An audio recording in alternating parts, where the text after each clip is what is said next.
Hi there, it's Carl here from Cleaning How To, and in this video I'm going to show you guys how to strip a sealant off a quarry stone floor. So basically what you're going to need is a buffer, some solvent stripper and a wet vac to pull up the slurry. But the first thing I'm going to do here is actually sand the top of the floor, the finish on it, which is a urethane, a polyurethane, and I'm going to sand that to score it open to allow the solvent to penetrate it so that I can start stripping the floor down.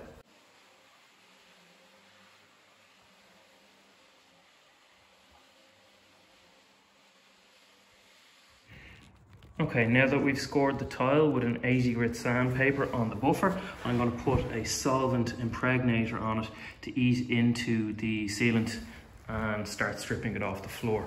So this is a bit that we've done earlier, but I'm going to rock in now with some of the stripper and essentially bathe the entire floor with a solvent stripper. Okay, so we now have the solvent dwelling on the floor with some airflow going through. It's a non-volatile solvent, so it's not evaporating quickly, and you can see the milky residue of the sealant breaking down into the solvent on the floor. So we're just going to keep buffing through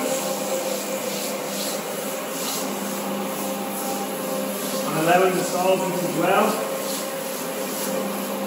before vacuuming it off and seeing where we're at.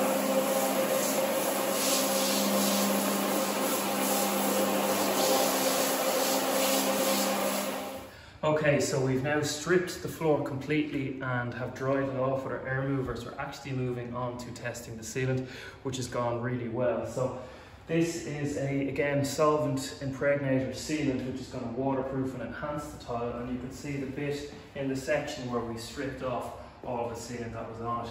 And this bit directly underfoot here was put on a few days ago. It needs a light buff over to bring it down to a natural sateen finish. But as soon as this is all dry, it's going to have a real nice pop to it. Now if you liked this tile restoration, you're going to want to watch the other tile restoration popping up on your screen right about now. Carl here from Cleaning How To, how to strip tile sealant from a terracotta tile.